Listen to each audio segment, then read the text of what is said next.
Chegamos na penúltima lição deste trimestre, do primeiro trimestre da CPAD em 2025, classe dos adultos, texto escrito e comentado pelo pastor Ezequias Soares, onde estamos finalizando sobre o tema Em Defesa da Fé Cristã. Lição 12, que cai no dia 23 de março, trabalha agora sobre a igreja, que tem então uma natureza organizacional. Hoje nós vamos compreender isso junto com vocês. Para você iniciar bem a sua aula, inicie por algumas bases bíblicas. A primeira base bíblica é o texto áureo, que se localiza em Tito, capítulo 1, versículo 5. E a segunda é a verdade prática. Vale a pena você realizar a leitura em sala de aula. E a leitura bíblica em classe se localiza então em Tito, capítulo 1, versículos 1 ao 9. Leia esse texto compassadamente, deixando Deus te usar na escola dominical da sua igreja. Eu sou o pastor Janderson Nascimento, estou primeiro vice-presidente da Assembleia de Deus aqui em Vitória da Conquista, uma igreja pastoreada pelo pastor Davi Oliveira Boa Sorte. E você que está chegando por aqui, aproveita, se inscreve no canal e passe a ser um dos nossos alunos para você não perder nenhum dos nossos conteúdos. Eu estou postando aula aqui no YouTube, no Spotify, no TikTok e também no Instagram, onde você encontra todo o nosso material. É muito fácil de localizar. Além dessas plataformas, você pode então colocar no Google Janderson Nascimento EBD. Que o Senhor te abençoe, que essa aula possa ser enriquecedora ao teu coração e que Deus fale contigo em nome de Jesus.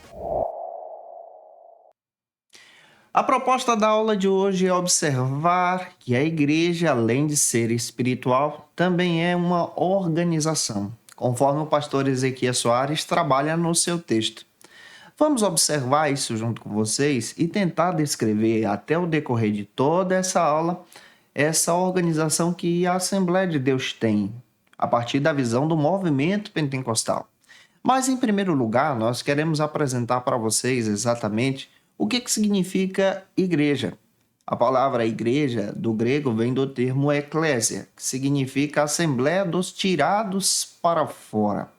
Observando isso, nós entendemos, exatamente à luz das Escrituras, que esse termo ele aparece diversas vezes.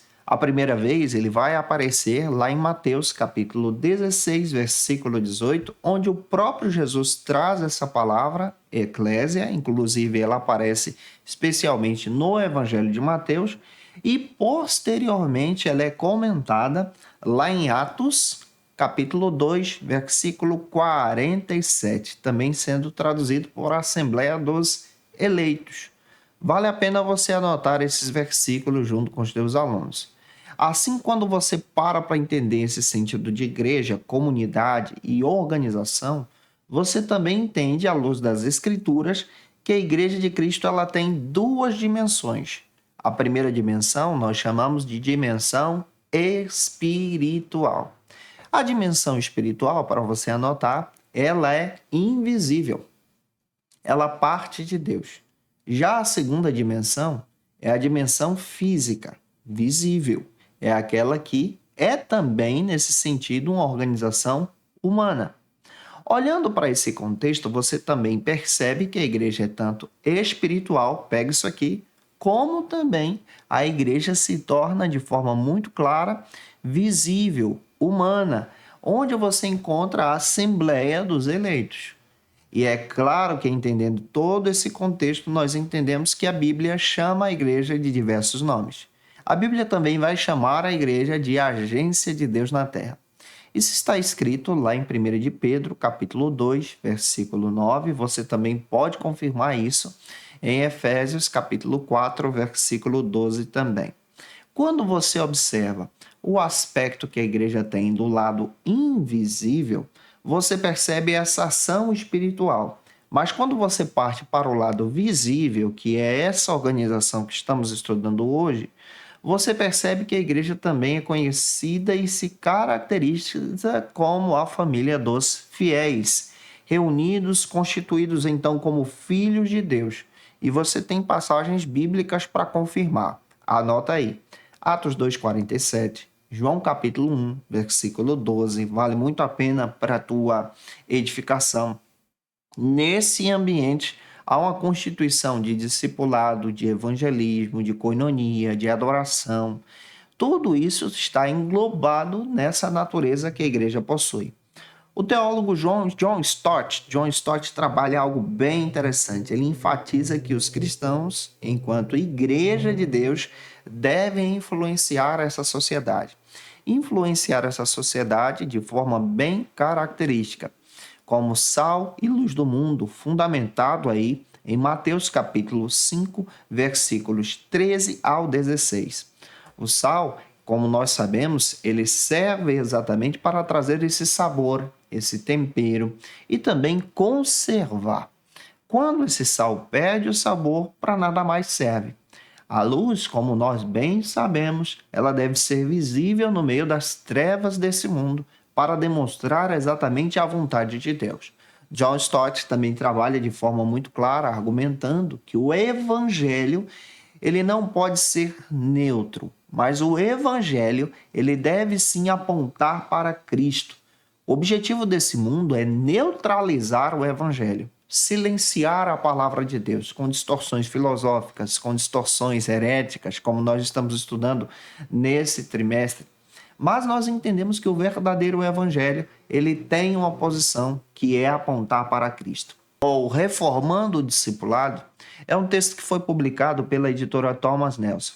Esse texto também é relevante porque ele traz algo bem interessante. Nos chama a atenção porque Cristo veio para chamar e salvar e transformar pessoas e, ao mesmo tempo, enviá-las a partir da ótica do Evangelho. É claro que, entendendo essa abordagem, nós compreendemos então, a partir das Escrituras, que o Evangelho ele passa a ser algo extraordinário. E o Evangelho que parte de Deus ele tem uma ação integral, resgatar o ser humano por inteiro. O apóstolo Paulo, escrevendo à igreja de Corinto, lá no capítulo 15, versículo 3, ele fala sobre a importância da gente refletir sobre o Evangelho como igreja de Deus. Isso significa que você, pentecostal, crente em Jesus, que segue essa linha teológica arminiana, também deve, assim como eu, seguir essa visão do Evangelho, entendendo que os ensinamentos de Jesus sobre sua morte e ressurreição são extraordinários e partem da graça divina como uma capacitação. Olhando para esse sentido, percebemos então que essa capacitação traz então metáforas extraordinárias sobre a igreja de Deus, que é a agência de Deus, é o hospital de Deus, é esse rebanho de Deus que você faz parte. John Stott, também trabalha e adverte a comunidade da fé, a igreja, a sempre observar a sua vocação. Ou seja, nós como igreja temos uma vocação e essa vocação é exatamente andar nesse mundo e propagar o evangelho de forma ética, de forma luminosa, apresentando o Cristo. Esse é o nosso papel e o nosso propósito nessa sociedade que caminha para a distorção e o afastamento da presença de Deus. Na aula de hoje já deu para perceber que a gente vai estudar muito sobre a igreja. E se você é professor da classe dos adultos e quer poupar o teu tempo neste trimestre e já no próximo, você pode ser um dos nossos assinantes no Facilita EBD. No Facilita EBD você vai encontrar o esboço da minha aula, onde já vai anotado para você todos esses versículos que eu estou citando. Isso facilita muito para o teu estudo, tá? Você também encontra lá o PowerPoint, onde você pode utilizar os slides que vão dinamizar as tuas aulas. Esse material é exclusivo para quem é assinante. Está aqui no QR Code, você pode escanear esse QR Code que está na tela, ou então você pode clicar no link na descrição desse vídeo, onde você pode encontrar também a nossa proposta, ou acessar facilitaebd.com.br e conhecer como funciona o nosso trabalho e o nosso material. Eu espero muito que Deus te abençoe. Vamos então para o primeiro ponto da lição, que trabalha agora sobre um olhar para a igreja de Creta, onde Tito estava pastoreando. E o primeiro ponto trabalha sobre Tito e as igrejas da ilha de Creta, conforme o pastor Ezequiel Soares traz para a gente nessa lição. Como primeiro ponto da lição, vale a pena você ler o texto de Atos, capítulo 14, versículo 23, onde você percebe essa organização da igreja em uma reunião ministerial. Agora, no primeiro subtópico, vamos observar o que o pastor Ezequias Soares propõe. Ele vai trabalhar agora, especialmente, o personagem Tito, que é um personagem real das Escrituras, vai apresentar nesse primeiro ponto o contexto da igreja que se localizava em Creta e a sua organização. O pastor Ezequias Soares trabalha o contexto da ilha de Creta e aquela igreja que existia naquele período histórico. Um detalhe, neste primeiro subtópico, ele volta o seu olhar para o personagem bíblico conhecido como Tito, que também foi um discípulo de Paulo, o apóstolo Paulo, o Paulão da Bíblia, além de Timóteo. O Tito, ele é de linhagem grega. Há um autor também, da própria casa publicadora, o Silas Queiroz, que escreveu uma lição voltada para os jovens, que eu achei bem interessante, e ele traz uma abordagem muito interessante sobre Tito, descrevendo que Tito ele era um jovem notável, ele tinha uma função como colaborador do apóstolo Paulo e ele possivelmente tinha essa ligação com o próprio Timóteo. Embora o seu nome não seja relatado no livro de Atos, e é importante você destacar isso, há indícios que esse homem de Deus ele já caminhava com Paulo, já nesse contexto da Epístola aos Gálatas, junto com Timóteo também. Olhando para as Escrituras, nós sabemos que o Tito ele é de origem grega, se tornando então uma figura desde os primórdios da igreja primitiva, uma figura essencial para esse período histórico aqui. Na carta, quando você pega a carta, e vale a pena você pegar a epístola de Tito junto com os teus alunos, você vai perceber que essa epístola se refere já a Tito como um verdadeiro filho na fé de Paulo. Olha o texto que vai confirmar. Tito, capítulo 1, versículo 4, onde Paulo menciona que Tito é o seu verdadeiro filho na fé também.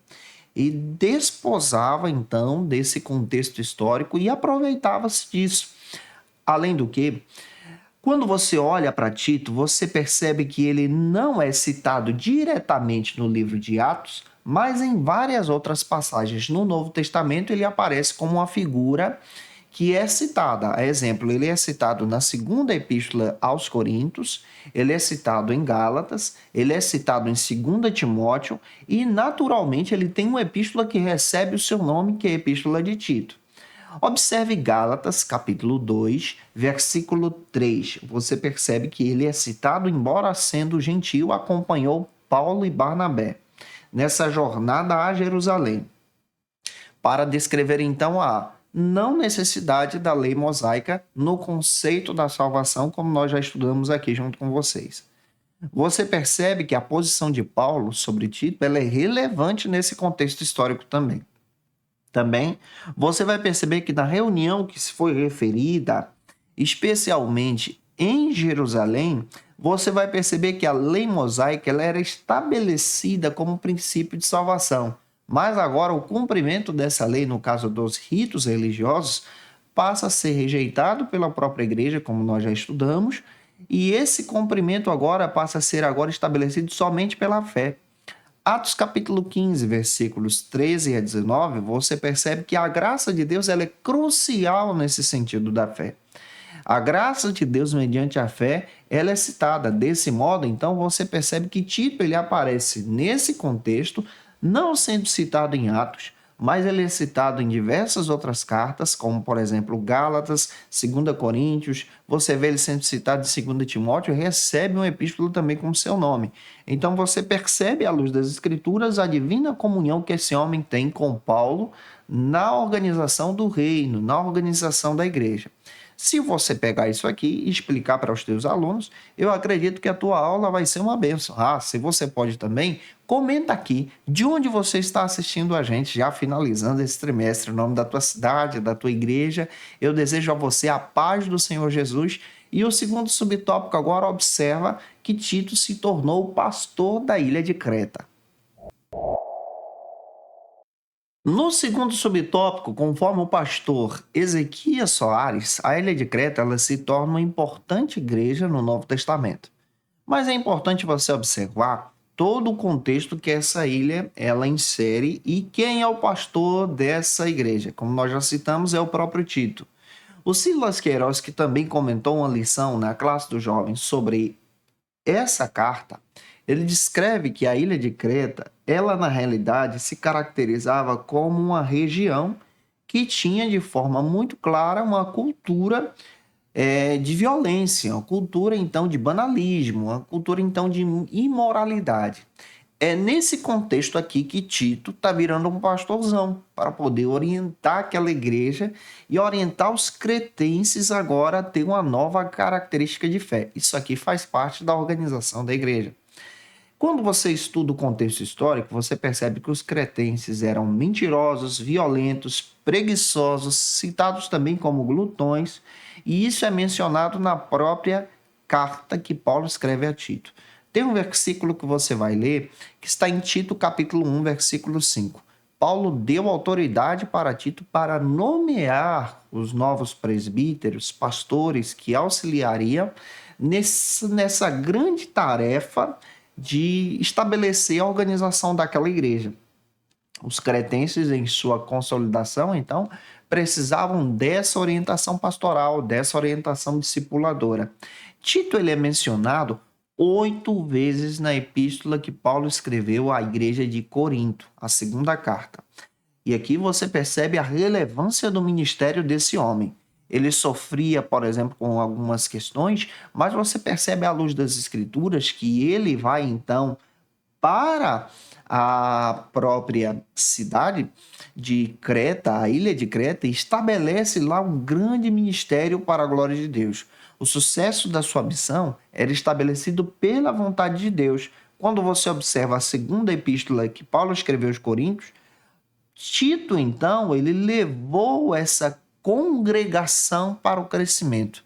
Olha para o texto de 2 Coríntios, capítulo 8, versículos 16 a 18, onde você vai perceber essa relevância de validar aqui as questões doutrinárias que eram levadas adiante, e o Tito leva isso para a ilha de Creta.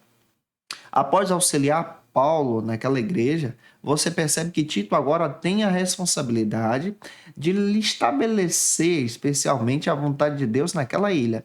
Olhe para outro texto que vai te ajudar. Tito capítulo 3, versículos 12 ao 13. Também você percebe essa ação evangelística, onde Tito ele estabelece esse ministério e recebe mais cartas do apóstolo Paulo para organizar aquela igreja na ilha de Creta. 2 Timóteo, capítulo 4, versículo 10. Acredita-se que Tito tenha trabalhado em Creta até idade avançada. E alguns historiadores fazem questão de dizer que ele se tornou bispo daquela região. Claro que isso aqui se torna também uma visão católica sobre esse contexto que estamos trabalhando junto com vocês, fazendo uma leitura dessa história sobre Tito.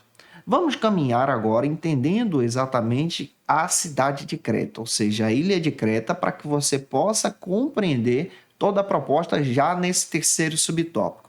E eu quero perguntar a você, será que a igreja precisa também de organização? Deixa teu comentário aqui, ela precisa ser organizada para um crescimento, precisa ter orientação? Outros professores podem aprender com você. Chegamos no terceiro subtópico. O pastor Ezequias Soares trabalha essa lição de uma forma extraordinária. E aqui levanta-se também algumas questões. Por que o apóstolo Paulo volta o seu olhar missionário como pastor para a ilha de Creta? Por que ele envia um jovem pastor chamado Tito para estabelecer uma igreja ali e organizar aquela igreja? O pastor Silas Queiroz, que também comentou uma lição semelhante na classe dos jovens sobre a cidade de Creta, sobre essa epístola de Tito, ele traz a resposta, fundamentado em alguns historiadores. Ele descreve que é provável que o apóstolo Paulo passou pela ilha de Creta durante a sua primeira viagem para o seu primeiro aprisionamento, que acontece entre o ano de 60 a 62 da era cristã, e isso se torna então algo bem relevante. É citado até em Atos capítulo 27, versículos 8 e 9, onde Paulo menciona os bons portos. Então é possível que ali já tinha sido estabelecida uma igreja naquele lugar. E Paulo volta o seu olhar de amor para aquela igreja. Já próximo à sua morte, na sua última prisão, ele escreve então um conjunto de 3 cartas que são chamadas de epístolas pastorais. Entre elas você vai ter 1 Timóteo, 2 Timóteo e encontra-se agora Tito. Essa epístola é escrita por volta do ano 66 da nossa era cristã. A epístola de Tito agora traz essa ideia desse contexto pastoral. Nela você percebe essa classificação onde o apóstolo Paulo traz agora para a ilha de Creta uma responsabilidade dada ao próprio Tito de estabelecer e organizar uma igreja ali. Tito capítulo 1, versículo 5, vale a pena você ler. Você percebe que aquela população local da ilha de Creta era uma população conhecida como problemática. Tito 1,12 vai confirmar isso. Tito também tinha alguns critérios para estabelecer obreiros ali. E esses critérios foram estabelecidos a partir do cuidado com o discipulado que Paulo teve com ele. Tito 3,13 vale a pena você ler. Essas recomendações eram para a pregação do evangelho, o estabelecimento daquela igreja. Na ilha você encontrava diversas pessoas problemáticas que poderiam ser transformadas pelo evangelho. É claro que Paulo também escreve essa carta para combater algumas heresias. E nós vamos trabalhar isso junto com vocês. Já avançando, espero estar te ajudando. Se essa aula está te edificando já no final desse trimestre, deixa teu comentário nesse vídeo. Vamos agora para o segundo ponto. O segundo ponto trabalha agora, de acordo com o pastor Ezequias Soares, sobre a institucionalidade bíblica da igreja. E vamos observar isso, analisando a própria cidade que é reconhecida pelo apóstolo Paulo na ilha de Creta. E eu espero muito que Deus possa falar com você. Neste segundo ponto, vale a pena você ler uma passagem bíblica. Atos capítulo 15, versículo 6, onde você vai perceber essa organização da igreja no primeiro concílio que aconteceu em Jerusalém no ano 50 depois de Cristo. O primeiro subtópico agora fala sobre a instituição paulina, olhando ainda e analisando essa proposta que Paulo traz para Tito naquela ilha chamada Creta. O pastor Ezequias Soares demonstra agora que Paulo tem um olhar para a organização da ilha de Creta e estabelece isso a partir de uma instituição que é dada ao próprio Tito. Tito tinha a missão de organizar a igreja naquela cidade, de povoado em povoado. E isso é citado até mesmo de cidade em cidade. Em Tito capítulo 1, versículo 5, você percebe isso. É provável que Paulo tenha escrito essa carta por volta desse ano de 64 depois de Cristo, diante da sua primeira prisão. Quando você observa essa questão bíblica, a extensão da ilha de Creta tinha em torno de um raio de 280 quilômetros. Em todo esse trabalho, Paulo ele estava orientando a Tito a realizar uma verdadeira supervisão. Quando você percebe que essa epístola ela parte de uma instituição das epístolas clássicas pastorais, você percebe agora algumas qualificações que Tito deveria observar. Tito capítulo 1, 5 ao 9 vai descrever isso. Ele fala sobre a intenção que Tito deveria ter da exposição da palavra de Deus e a observação de obreiros fiéis. Tito capítulo 2, versículos 1 ao 15. Tito 3, versículos 1 ao 15 também.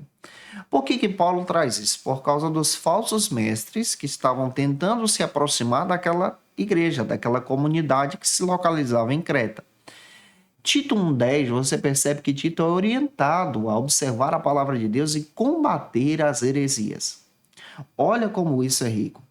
E ele deveria entender que a salvação não era estabelecida por causa da lei mosaica, mas era por causa da fé mediante a graça em Jesus, como nós já estudamos aqui, e como foi estabelecido no Concílio de Jerusalém e escrito na carta aos Gálatas. Gálatas capítulo 5, versículos 1 ao 6. Tito mostrou de forma muito clara essa liberdade que ele tem, mediante as prescrições legais, e é interessante você perceber que isso é orientado pelo próprio apóstolo Paulo, e essa preocupação que Paulo tem em defender a causa do evangelho é passada adiante para o próprio Tito. Observe essa preocupação sendo citada pelo próprio apóstolo Paulo, onde Tito também teve experiências de observar a igreja de Corinto e perceber que aquela igreja teve divisões, e isso não deveria acontecer com a igreja que se localizava em Creta. 2 Coríntios capítulo 8, versículos 16 a 18, 2 Coríntios 8, 23 é uma confirmação disso também. Então você percebe o apóstolo Paulo trazendo essa orientação para o próprio Tito e orientando a Tito a ter um ministério zeloso pela palavra. Pergunto a você, será que nós, como pastores, como professores da escola bíblica, também precisamos ter um ministério zeloso pela palavra para apontar para a verdadeira salvação em Jesus? Deixa o teu comentário nesse vídeo. Vamos agora para o segundo subtópico do segundo ponto, que fala agora sobre outro sentido, sobre a igreja como instituição.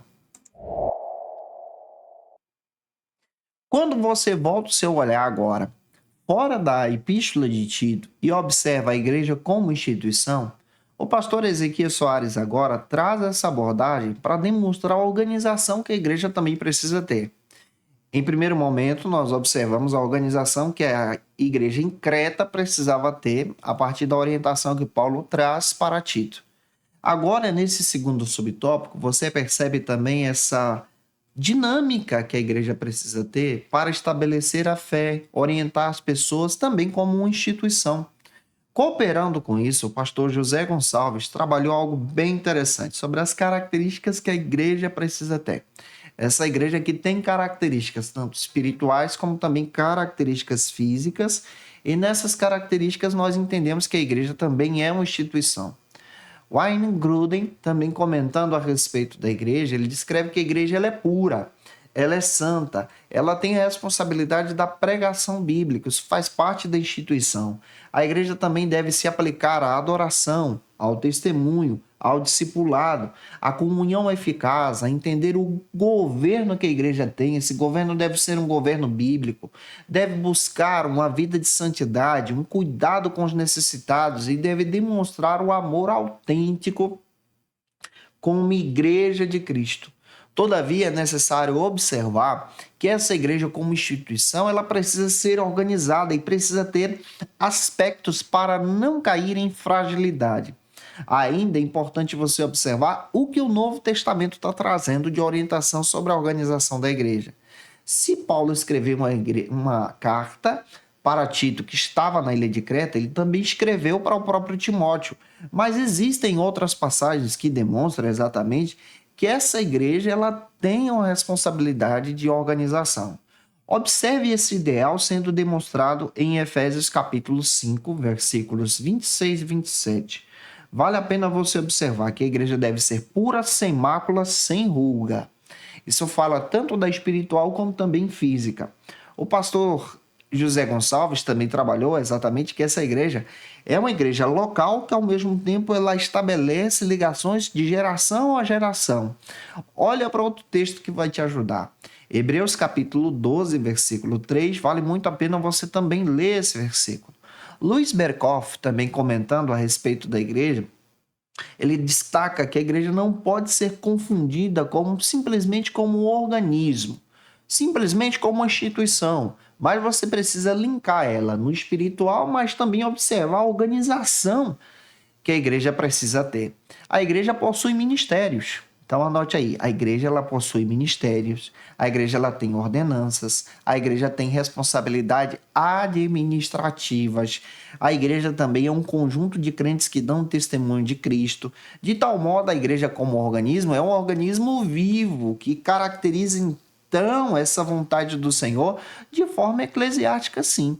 E observando esse testemunho, você percebe que essa igreja que é visível, como eu citei para você na introdução dessa aula, é uma igreja que agora ela evidencia a riqueza do corpo de Cristo. Ela está ligada no espiritual. Um detalhe, nem toda igreja visível, física, denominacional, está ligada no espiritual. para ser igreja precisa estar ligada no Cristo.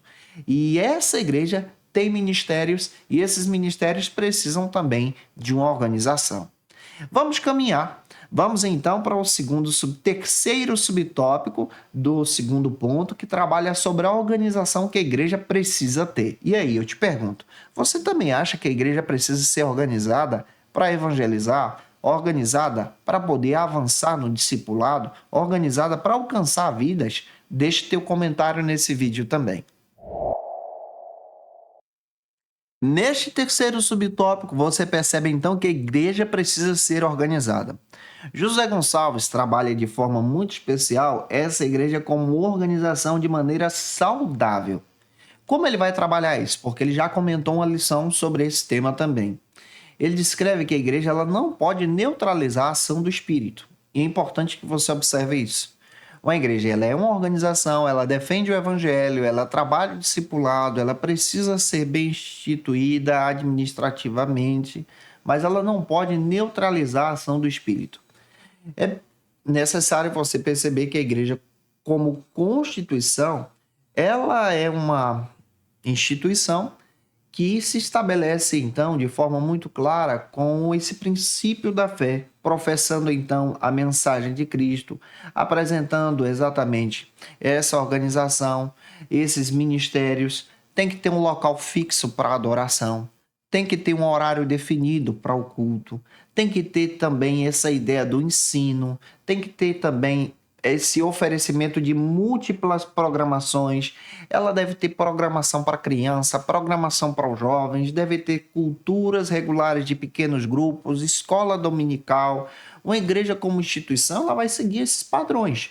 Vai ter ensaio para departamento. Vem cá, tu faz parte de algum departamento da tua igreja? Comenta aqui também, além da escola bíblica dominical. Ela está constituída nesse método, né, como instituição. E esse governo da igreja, ele deve ser observado exatamente nessa ideia de uma ação íntima para a glória de Deus. Observe Atos capítulo 2, versículos 42 ao 46. A igreja ela caminhava na ordenança dos apóstolos. Observe essas igrejas domésticas sendo citadas também em Romanos 16:5, Filemão capítulo 1, versículo 2, Colossenses 4, versículo 15, 1 Coríntios 16, 19. Essa ideia da igreja que tem esses elementos, então, traz essa confiança em Cristo. É importante você observar que esses elementos administrativos não podem entrar em pauta contra a palavra de Deus. A palavra de Deus ela deve ser estabelecida em primeiro lugar. Foi isso que Paulo orientou a Tito na ilha de Creta. E observando todo esse padrão bíblico, você vai perceber agora que a igreja tem responsabilidades. Tanto a igreja como também os pastores da igreja precisam ter responsabilidades. Quais são as responsabilidades que a igreja tem? Ela deve ser de forma muito clara uma igreja que é chamada para apacentar o rebanho de Deus. Atos, capítulo 28, versículo 28. Hebreus 13, 17, 1 Timóteo 5, 17. A igreja deve ter uma adoração coletiva, individual, mas ao mesmo tempo coletiva, evidenciando então esse testemunho do Cristo, né? Êxodo 33, 10, 2 Reis, capítulo 10, versículo 18, Deuteronômio 31, 12. A igreja deve ter uma administração solidária, ajudando as pessoas que enfrentam por necessidades. É na igreja que você encontra também esse consolo. 2 Coríntios, capítulo 8, capítulo 8 até o 9, vai te ajudar a entender isso. Atos 11, 30 também. A igreja ela deve ter esse contexto de instituição, mas ao mesmo tempo sem esquecer do espiritual. A igreja ela é estabelecida para anunciar o evangelho de Cristo e essa visão diaconal do serviço. A igreja deve ser uma igreja discipuladora, que estabelece o evangelho, que anuncia o Cristo de forma mútua e eficaz. Vamos agora para o terceiro ponto. No terceiro ponto, nós vamos trabalhar sobre a questão atual da Igreja de Cristo, conforme o pastor Ezequias Soares trabalha conosco. Neste terceiro ponto, faça a leitura de um versículo bíblico que está em Romanos 15, versículos 25 ao 27, onde Paulo se envolvia nessas campanhas de ação social sendo promovidas pela própria igreja. E o primeiro subtópico estabelece, então, essa ideia de organismo e organização que a igreja tem. Já deu para perceber que o pastor Ezequias Soares inicia com a epístola de Tito, trabalha esse contexto bíblico da organização e agora começa a entrar nessas pautas atuais. Observando isso, você percebe também outros pastores que comentaram lições semelhantes que trabalham recursos, subsídios que podem nos ajudar. O pastor José Gonçalves escreveu uma lição sobre a Igreja de Cristo. É interessante você observar que a igreja, enquanto organismo vivo, ela deve ser uma organização saudável e eficiente. Atos capítulo 16, versículo 4, vale a pena você observar, porque a igreja ela deve oferecer essa preocupação de estabelecer diretrizes e orientações práticas refletindo a necessidade básica de um bom funcionamento de uma congregação. Essa congregação, que é estabelecida por paredes, onde você congrega, onde tem um banco, onde tem água que você também vai lá e participa, onde tem exatamente esse contexto de escola bíblica dominical, onde tem luz elétrica, onde você pode ensaiar, onde você pode louvar a Deus, onde você pode também ter um momento de comunhão, partilha de almoços, cafés da manhã. É uma comunidade que tem que ser zelada e bem organizada e administrada também. Olhando para isso a partir do Evangelho e também do livro de Atos, você até percebe que a igreja ela é uma igreja organizada. Observe, a igreja, os discípulos da igreja primitiva se envolviam no templo para a reflexão do reino de Deus. Atos capítulo 3, versículo 1. Os líderes da igreja vão ao templo para orar. Atos 5:20. Atos capítulo 5, versículo 42. Lucas capítulo 21, versículos 37 e 38, reforça essa organização que a igreja tem. Se reuniam como comunidade no local fixo. Também você percebe o aspecto litúrgico, que também é necessário, porque tem gente que hoje pensa assim, a igreja não precisa ter liturgia, a igreja não precisa ter hora de acabar o culto, a igreja precisa ser então guiada pelo Espírito. Peraí, não é assim. O Espírito Santo também é organizado. E ele dá liberdade aos pastores e à instituição, que é a igreja, para poder estabelecer esses critérios. Eu não estou falando de barrar o trabalho do Espírito Santo, não. Eu estou falando de forma administrativa para ter especialmente uma consciência que existem pessoas, a exemplo, que moram em bairros distantes, precisam pegar um coletivo, um metrô. E se você não se organiza na administração do teu culto, para o término do culto no horário certo, para a responsabilidade do período da palavra, um período melhor, para a responsabilidade do período do louvor, participação dos grupos e testemunho, esse culto pode prejudicar esses irmãos. E é fundamental que você precise observar o bem comum de todos. E isso é demonstrado exatamente na Bíblia. Olha para o texto, ó. 1 Coríntios 14, 40. Observe que a Bíblia está dizendo que a gente precisa fazer tudo com ordem. É um texto que foi escrito pelo próprio apóstolo Paulo. A igreja precisa ter organização, a igreja precisa ter essas organizações. Esse zelo, então, abrange aqui princípios específicos de uma igreja que tem essa liberdade de adoração para estabelecer o culto, para louvar a Deus, para cultuar. E essa igreja, ao mesmo tempo, também tem uma organização de estabelecer períodos de adoração de forma organizada. Olhando para isso, você percebe que a liderança da igreja, tanto no Novo Testamento como nessa visão bíblica que estamos trabalhando com você, também tinha responsabilidades administrativas.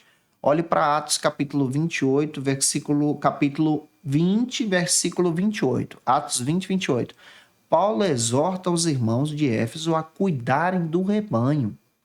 Então, Paulão está orientando os pastores da igreja de Éfeso a cuidarem do rebanho porque eles foram constituídos como bispos. Então, tinham uma responsabilidade.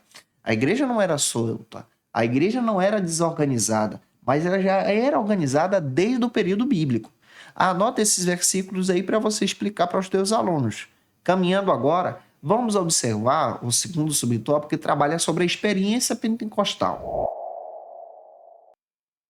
Neste segundo subtópico, agora o pastor Ezequias Soares volta a citar essa experiência pentecostal que nós temos. Primeiro, o pentecostalismo, especialmente aqui no Brasil, ele ganha muita força a partir do século XX. Do início do século XX, nascendo nos Estados Unidos e a partir dessa extensão missionária chegando até o nosso país. Historicamente falando, eu quero focar especialmente no pentecostalismo no Brasil. O pentecostalismo brasileiro ele é estabelecido em algumas ondas espirituais. E é interessante você trabalhar isso junto com os teus alunos. Quem fala sobre isso é o doutor Leonildo Silveira Campos. Ele descreve que o pentecostalismo brasileiro ele é influenciado por ondas espirituais. A primeira onda é conhecida como pentecostalismo clássico, que se inicia no Brasil de 1910 e 1911. São duas denominações que vão surgir. A primeira delas é a Cristã no Brasil, que surge em São Paulo, no Brás. E a segunda é exatamente a Assembleia de Deus, que surge em Belém do Pará em 1911. O pentecostalismo clássico é estabelecido a partir dessas igrejas. Mas em 1912 também surge uma igreja no Rio Grande do Sul, conhecida como Igreja Batista Sueca, no sentido de também trabalhar exatamente esse contexto do pentecostalismo clássico. Ela já é uma igreja que trabalha numa visão mais rural, para os imigrantes, mas tem essa visão do pentecostalismo. Quem fala sobre ela é o Dr. Samuel Valério, que trabalha de uma forma muito clara esse texto, descrevendo o contexto histórico da Igreja Batista Sueca. Qual é o princípio dessas primeiras igrejas? Essas três que estamos citando para você. Elas trabalham essa experiência com o Espírito Santo como nós cremos. Especialmente a Assembleia de Deus, ela vai trabalhar 4 princípios que são conhecidos como o Evangelho do Padrão Quádruplo na sua organização doutrinária. Você conhece: Jesus salva, Jesus cura, Jesus batiza com o Espírito Santo e Jesus em breve voltará. Esses 4 princípios do padrão quádruplo são fundamentados na pessoa de Jesus. A evidência do falar em línguas é princípio para essas denominações. Então você percebe essa primeira onda. Essa primeira onda vai de 1910 e vai até 1940. A segunda onda, de acordo com o Dr. Leonildo Silveira Campos, ela é trabalhada a partir dessa perspectiva de 46 a 50, onde começa a surgir agora as denominações que focam mais nas curas divinas. Entre essas denominações, nós vamos encontrar algumas. Vão surgir no Brasil, aqui no país, a Igreja Brasil para Cristo, que trabalha esse foco do sentido das curas divinas. Vai surgir também a Igreja do Evangelho Quadrangular, que trabalha também esse foco voltado para as curas divinas, em 1951. Vai surgir também de forma muito clara a perspectiva teológica da Igreja Deus é Amor, em 1961, 62, que trabalha exatamente esse contexto de curas divinas. Existem outras denominações também que vão surgir. A Quadrangular, ela surge com aquele movimento das tendas. Eu não sei se você já ouviu falar dos evangelismos, dos avivamentos que eram propagados a partir dessa visão. Qual é o foco teológico dessas igrejas, dessas denominações nesse início? É trabalhar a cura divina. Isso é tão forte que a Deus é Amor até hoje trabalha isso de forma muito clara. Então a teologia dela é voltada nesse contexto. Crê nos princípios que o pentecostalismo clássico trabalha, mas foca em um, que são as curas divinas. Já a partir da década de 70 a 80, surge então a terceira onda do pentecostalismo, que é conhecida agora não como pentecostalismo clássico ou de curas divinas, mas é citado como o neopentecostalismo, que não trabalha a mesma visão do pentecostalismo clássico. O neopentecostalismo ele vai surgir a partir de algumas denominações. Vai surgir aqui a própria Universal do Reino de Deus, vai surgir a Igreja Renascer para Cristo, que tem um foco agora, entre outras denominações que também vão ser citadas, da teologia da prosperidade. Já a teologia da prosperidade é totalmente contrária àquilo que a gente defende. Porém, o foco dessas igrejas agora tem algumas evidências. Por exemplo, a exorção demoníaca, essa questão da expulsão de demônios, é muito citado por essas denominações. As curas, há também a rejeição dos rituais de usos e costumes por essas denominações. E há um foco muito forte sobre a teologia da prosperidade e confissão positiva. Essas denominações surgem no contexto histórico e cada uma delas têm uma organização. E olhando para todo esse contexto, você vai perceber agora, dentro da nossa visão, que nós somos do pentecostalismo clássico. A Assembleia de Deus no Brasil, ela parte do pentecostalismo clássico. Hoje já se fala da quarta onda. Hoje já se fala da quarta onda do movimento pentecostal, que surge a partir da década do ano de 2000. Citando agora e sendo mencionado por alguns autores, como Maxwell Fajado, a exemplo do transpentecostalismo. São movimentos que passam a surgir que não sabe se é pentecostal, se segue a doutrina pentecostal ou segue a doutrina de igrejas emergentes. Entre eles você vai ver diversas igrejas, e aqui encabeça essa igreja a Mundial do Poder de Deus, que surge agora com outra visão teológica no decorrer histórico. Nós que somos pentecostais fazemos parte do pentecostalismo clássico. Assembleanos trabalham essa visão do pentecostalismo clássico. É por isso que a gente enfatiza a Bíblia, a igreja organizada nessa visão. A Bíblia para a gente, ela é fundamental. Ela é o nosso testemunho de fé. E a partir das Escrituras e a crença nos dons espirituais, nós defendemos então a nossa declaração de fé, que foi publicada em 2017 pela própria editora CPAD. Caminhando, vamos agora para o último subtópico que trabalha sobre outro argumento, que é necessário também organizar. Neste terceiro subtópico, agora, você percebe a necessidade de olhar para o governo da igreja. Cada denominação, nesse sentido bíblico, tem uma visão administrativa diferente. Eu citei para você essa linha histórica do pentecostalismo brasileiro.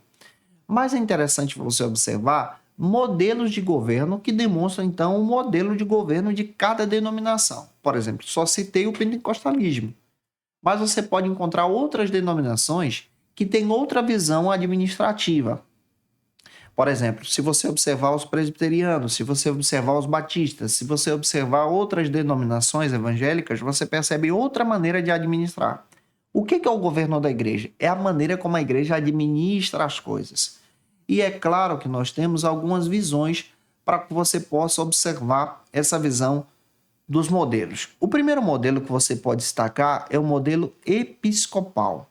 O modelo episcopal descreve então que a igreja é organizada e administrada por bispos, por episcopos, no sentido de ser uma liderança, de ter um líder que acompanha toda a administração da igreja. Tudo passa por ele. Essa visão centralizada em um líder no papel decisório e autoritário da igreja também é compartilhado por algumas denominações. Tudo passa pelo líder, tudo tem que ser ele. A compra de um terreno, a pintura de uma igreja, a separação dos cargos da igreja. Esse é o modelo episcopal. Algumas igrejas seguem esse modelo na sua administração. O segundo modelo que nós podemos citar é o modelo presbiteral, seguidos até pela igreja presbiteriana, onde tudo que passa pela igreja, na sua perspectiva administrativa, passa pelo presbitério. Ou seja, a nomeação de líderes, a separação de algumas questões da igreja, questões administrativas, é organizada pelo ministério. Mas também é importante você observar outra questão. Qual é o modelo administrativo que a própria Assembleia de Deus trabalha? A Assembleia de Deus ela vai trabalhar outro tipo de contexto. Ela observa o modelo de um ambiente americano, no sentido de demonstrar agora outro sentido para a sua visão.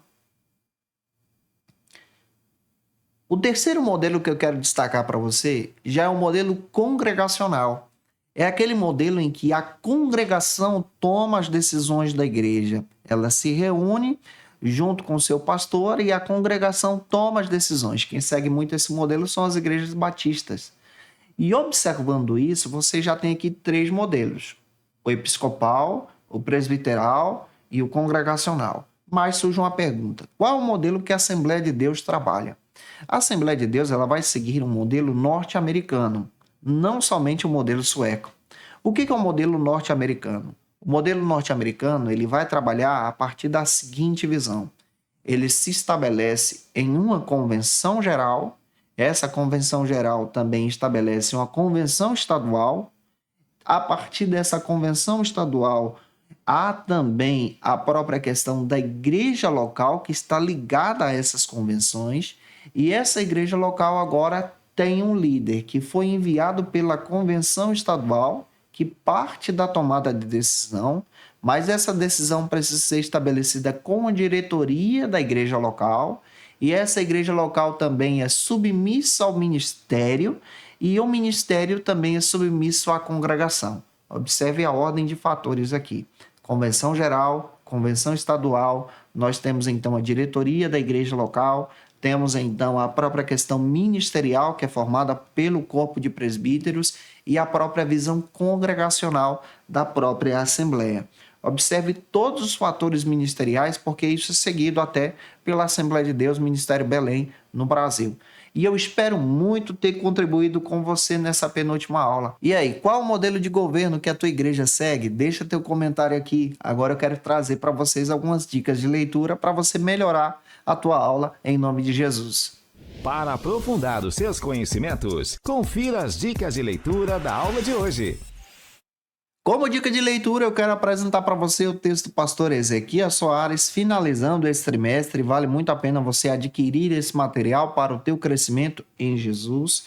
Indico para você agora esse material do próximo trimestre, escrito e comentado pelo pastor Elenay Cabral. O Verbo se fez carne, essa lição onde nós vamos abordar o Evangelho de João. Estou preparando um material muito rico para te abençoar. Também a revista Ensinador Cristão do próximo trimestre. Vai valer muito a pena você adquirir aí esse kit para o teu crescimento, para a escola bíblica dominical da sua igreja. Eu te aguardo por aqui, claro, na última lição desse trimestre, para a gente fechar com chave de ouro, agradecendo a Deus de forma muito pessoal. E você já pode se organizar para o encerramento do trimestre da tua igreja, onde nós vamos aprender sobre perseverando na fé em Cristo. Um beijo no teu coração e até a próxima aula, última do trimestre, se Deus quiser. E você que é professor ou aluno da Escola Bíblica Dominical, quer se preparar para ministrar uma aula de excelência na EBD da sua igreja? Inscreva-se no canal do YouTube do pastor Janderson Nascimento, onde você vai encontrar aulas, subsídios e recursos das lições bíblicas da Escola Dominical. Acesse já as plataformas digitais para ampliar os teus conhecimentos sobre a Palavra de Deus. YouTube, Janderson Nascimento. Instagram, @Janderson Nascimento. @FacilitaEBD. facilitaebd.com.br. Quer se preparar ministerialmente? Faça Teologia na FATECBA. Básico e bacharelado em Teologia. Cursos reconhecidos pela CEADEB e CGADB. Aulas presenciais com professores qualificados. Todas as segundas-feiras às 19 horas. Venha nos conhecer. Nosso endereço é na Assembleia de Deus. ADVIC, Avenida Serrinha, Bairro Brasil, Vitória da Conquista. Matrículas abertas. WhatsApp 77 98841 5838.